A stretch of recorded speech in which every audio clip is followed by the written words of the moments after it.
বলবো সেটা হচ্ছে অসমোরেগুলেশনের প্রসেস। মানে বডিতে যখন ওয়াটার কোয়ান্টিটি বাড়ে তখন কি করে বডি নিজেকে চেঞ্জ করে, আবার বডিতে যখন ওয়াটার কোয়ান্টিটি কমে তখন বডি নিজেকে কি করে চেঞ্জ করে। ঠিক আছে, তো সাপোজ যখন আমাদের বডিতে ওয়াটার কোয়ান্টিটি কমে যায় তখন ব্লাড ফ্লো ডিক্রিজ করে বডিতে। ঠিক আছে, যখনই ব্লাড ফ্লো ডিক্রিজ করবে তখন যে ঘটনাটা ঘটবে, আমাদের রেনাল প্রেশার কমবে। রেনাল প্রেশার মানে ওই গ্লোমেরুলার ফিল্ট্রেশন প্রেশার রেটটা কমবে, কারণ কম ব্লাড যদি গ্লোমেরুলাসে আসে তারা কম প্রেশার গ্রেডিয়েন্ট তৈরি করবে, আর কম প্রেশার গ্রেডিয়েন্ট যদি তৈরি হয় তাহলে ওই পুরো প্রসেসটাই স্লো আপ হয়ে যাবে, তাই না? আচ্ছা, ওটা যদি স্লো হয় তখন আমাদের জেজিএ অ্যাক্টিভেটেড হয়। জেজিএ মিনস জাক্সটা মেডুলারি অ্যাপারেটাস, মানে জাক্সটা গ্লোমেরুলার যে নেফ্রনগুলো আছে যাদের কথা বলছিলাম, যাদের হেনলিজ লুপ বড় হয়, তারা অ্যাক্টিভেটেড হয়। হলো, তারা যেই মাত্র অ্যাক্টিভেটেড হবে তখন কি হবে, তারা একটা হরমোন সিক্রেট করে, local hormone, that is call, sorry local hormone না, তারা যে হরমোনটা রিলিজ করে তার নাম হচ্ছে রেনিন, RENIN। তোরা ইয়েতে পড়েছিলি RENNIN, এটা হচ্ছে RENIN। ঠিক আছে, রেনিন, অবশ্যই ওটা তো রেনিন, ওটা তো কেজিনকে হজম করতে হেল্প করে, আর এটা রেনিন, এটা লিভারে গিয়ে কাজ করে। তো এই যে রেনিনটা তৈরি হলো এটা সোজা লিভারে চলে গেল, লিভারকে জেজিএ থেকে, জাক্সটামেডুলার নেফ্রন থেকে। এইবার এটা গিয়ে কাজ করছে কার ওপরে, কাজ করছে হচ্ছে লিভারে।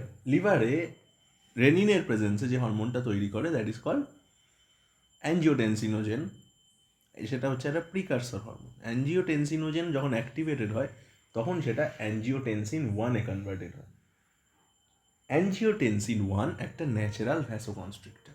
ভ্যাসোকনস্ট্রিক্টর মানে জানা আছে, ভ্যাসোকনস্ট্রিক্টর ওয়ার্ডটা ভাঙলেই মানে আছে, ভেসেল কনস্ট্রিক্ট করে, ব্লাড ভেসেলের ডায়ামিটার কমিয়ে দেয়। তার মানে অ্যাঞ্জিওটেনসিন 1 কি করছে, ব্লাড ভেসেলের ডায়ামিটার কমিয়ে দিচ্ছে। যে মুহূর্তে ব্লাড ভেসেলের ডায়ামিটার কমে যাবে তাহলে ওর মধ্যে ব্লাড প্রেশার কি হবে, বাড়বে না কমবে, বেড়ে যাবে। অলরেডি ব্লাড ফ্লো কমে গেছিলো বলেই এই চেঞ্জটা করা হলো, কারণ ব্লাডের কোয়ান্টিটি কমে গেছে, তাই ব্লাড প্রেশার ডায়ালেট করে লেখে লাভ নেই। ব্লাড প্রেশার ইয়েগুলোকে আবার কি করে দেওয়া উচিত, তখন কনস্ট্রিক্ট করে দেওয়া উচিত। তারপরে কি হয়, আস্তে আস্তে উইথ টাইম অ্যাঞ্জিওটেনসিন 2-তে কনভার্টেড হয়ে যায় 1টা। ঠিক আছে, যে মুহূর্তে ও অ্যাঞ্জিওটেনসিন 2-তে কনভার্ট হয়, ওই অ্যাঞ্জিওটেনসিন 2 চলে যায় আবার কোথায়, অ্যাড্রিনাল গ্ল্যান্ডে, কিডনির মাথায় থাকে টুপির মতো দেখতে, adrenal cortex region. Adrenal cortex থেকে অ্যাঞ্জিওটেনসিন 2 এর প্রেজেন্সে যে হরমোনটা তৈরি হয় দ্যাট ইজ কল্ড অ্যালডোস্টেরন। ঠিক আছে, এই অ্যালডোস্টেরনটা কী করে, এই অ্যালডোস্টেরনটা চলে যায় আবার নেফ্রনে। এই নেফ্রনের মধ্যে ওই কালেক্টিং এপিসিটি, অ্যালডোস্টেরনটা হরমোন, সব হরমোনের কথা বলছি, এটা হচ্ছে hormonal control of urine concentration বা অসমোরেগুলেশন। এই অ্যালডোস্টেরনটা চলে যায় সোজা নেফ্রনে। নেফ্রনের যে যে সেকশন থেকে আয়ন রিঅ্যাবজর্পশন হয় সেই জায়গাগুলোকে স্টিমুলেট করে হচ্ছে অ্যালডোস্টেরন, যার ফলে আমাদের বডিতে আয়ন অ্যাবজর্পশন যা হচ্ছিল তার থেকে অনেক গুণ বেড়ে যায় অ্যালডোস্টেরনের প্রেজেন্সে। এবার যখন আয়ন প্রচুর পরিমাণে অ্যাবজর্বড হবে, এইটা কিন্তু কী হবে, শুধু যদি আয়ন অ্যাবজর্ব হতে থাকে, ওয়াটার যদি বেশি থাকে তাহলে তো সেটা ইরেলিভেন্ট হচ্ছে, গাদা ওয়াটার বার করে তো লাভ নেই আয়ন যদি না বেরোয়। তখন বডি কী করবে, তার প্রেজেন্সে পিটুইটারি থেকে ADH রিলিজ করতে শুরু করবে। ঠিক আছে, ADH হরমোন এসে কাজ করবে আবার সিডির ওপর, কালেক্টিং ডাক্টের ওপর, দিয়ে কালেক্টিং ডাক্ট থেকে আবার ওয়াটার অ্যাবজর্পশন রেটটা বেড়ে যাবে। গুলিয়ে গেল? স্টেপ বাই স্টেপ আরেকবার করে দিচ্ছি, একটু মাথায় রাখার চেষ্টা কর। সবার প্রথম কি হলো, সবার প্রথম ব্লাড ফ্লো কমছে। ব্লাড ফ্লো কমলে এই সিগন্যালটা কিসের মাধ্যমে তৈরি হচ্ছে, রেনাল প্রেশার কমছে, গ্লোমেরুলার ফিল্ট্রেশন প্রেশার, যেটা জেজিএ অ্যাক্টিভেটেড হচ্ছে। না না, উল্টো দিকে কখন অত কমে যাবে না, ওটা তো অ্যাবনর্মাল, ইনঅ্যাপ্রোপ্রিয়েট প্রসেস, কখনোই হবে না ওটা। কারণ একটা প্রেশার কমলে তো সব প্রেশার কমছে একসাথে না, ওইখানে যে 3টে জিনিস আছে, একটা কমলে তো বাকিগুলো বাড়ছে না, বাকি সব কমবে একসাথে। তো তখন কি হচ্ছে, জেজিএ অ্যাক্টিভেটেড হচ্ছে, জেজিএ থেকে রেনিন তৈরি হচ্ছে, রেনিন গিয়ে কোথায় কাজ করছে, লিভারে, দিয়ে সেখান থেকে অ্যাঞ্জিওটেনসিনোজেন তৈরি হচ্ছে। অ্যাঞ্জিওটেনসিনোজেন অ্যাঞ্জিওটেনসিন 1-এ কনভার্টেড হচ্ছে, ও ভ্যাসো কনস্ট্রিক্ট করছে, ব্লাড ভেসেলকে কনস্ট্রিক্ট করে দিচ্ছে। অ্যাঞ্জিওটেনসিন 1 কাজ করছে ভ্যাসো কনস্ট্রিকশনে, দিয়ে নিচে অ্যাঞ্জিওটেনসিন 2-তে কনভার্ট হয়ে কোথায় গিয়ে কাজ করছে, অ্যাড্রেনাল কর্টেক্সের ওপরে। অ্যাঞ্জিওটেনসিন 2 দিয়ে কি তৈরি করছে, অ্যালডোস্টেরন ফর্মেশন করছে অ্যাড্রেনাল কর্টেক্স থেকে। অ্যালডোস্টেরন কী করছে, নেফ্রনের মধ্যে সোডিয়াম পটাশিয়াম আয়নগুলোর অ্যাবজর্পশন রেট বাড়িয়ে দিচ্ছে। যখন আয়ন অ্যাবজর্পশন রেট বেড়ে যাচ্ছে তখন এক্সট্রা ওয়াটার তো রিলিজ করার কোনো মানে হয় না, তখন as a response ADH release বাড়ছে। এডিএইচ রিলিজ যখন বাড়ছে তখন ওয়াটার অ্যাবজর্পশন বাড়ছে সিডিতে, তার টোটাল কোয়ান্টিটি অফ ইউরিন আরও কমে যাচ্ছে উইথ টাইম।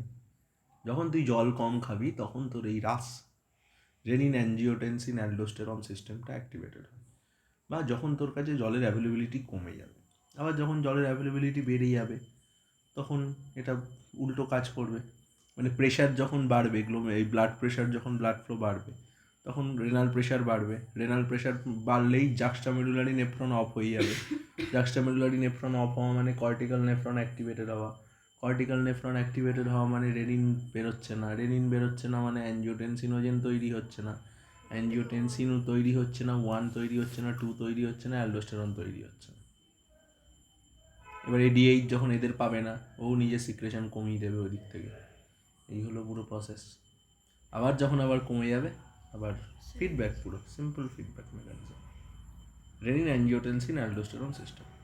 এবার যদি শুধু এডিএইচ এর কথাটা একটু বলি, এডিএইচ পোস্টেরিয়ার পিটুইটারি বা পার্টস নার্ভোসা যে পার্টটা আছে, বা নিউরো হাইপোফাইসিস যে পার্টটা আছে পিটুইটারির, সেখান থেকে তৈরি হয়।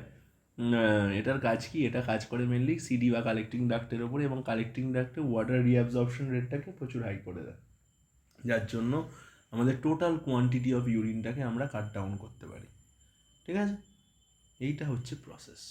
এডিএইচ যদি কারোর বডিতে ড্রাস্টিকলি ফল করে তাহলে তার ইউরিন কোয়ান্টিটি ডেলি প্রচুর বেড়ে যাবে, মানে 5 লিটার খেলে 3 লিটার বেরিয়ে যাবে, এরম ব্যাপার। This is called diabetes insipidus, বহুমূত্র রোগ বলে এটাকে বাংলায়। এই ডায়াবেটিস ইনসিপিডাসের 2 রকম হয়, একটা হচ্ছে টাইপ 1 ডায়াবেটিস ইনসিপিডাস, একটা হচ্ছে টাইপ 2 ডায়াবেটিস ইনসিপিডাস। যদি তোর 1 হয় তাহলে তুই পৃথিবীর সবচেয়ে ভাগ্যবান মানুষ। তাহলে কি হয়, ওষুধ খেলে তুই সুস্থ হয়ে যাবে।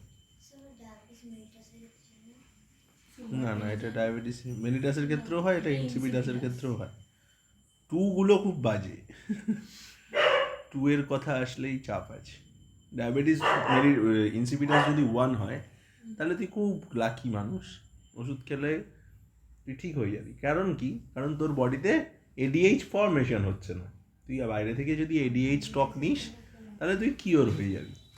আর টাইপ 2 হচ্ছে একদম, মানে তুই পৃথিবীর সবচেয়ে দুর্ভাগ্যবান মানুষ, মানে তোর বডিতে এডিএইচ ফর্ম হচ্ছে কিন্তু কোনো না কোনো কারণে তোর সেলগুলো এমনভাবে মিউটেটেড হয়ে গেছে যে তারা এডিএইচকে অ্যাকসেপ্ট করছে না, মানে তোর কাছে এডিএইচ থেকেও নেই, আর এর কোনো ট্রিটমেন্ট নেই।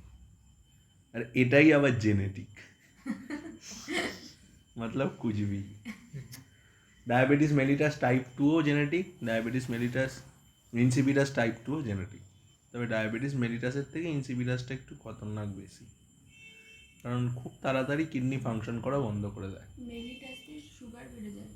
ব্লাড সুগার লেভেল বেড়ে যায়। ডায়াবেটিস মেলিটাসও খারাপ, হার্ট ফেলিয়ারের চান্সেস প্রচুর হায়ার হয়ে যায়, দুটোই খারাপ। আর ডায়াবেটিস ইনসিপিডাসে কিডনি ফেলিয়ারের চান্সেস প্রচুর হায়ার হয়ে যায়।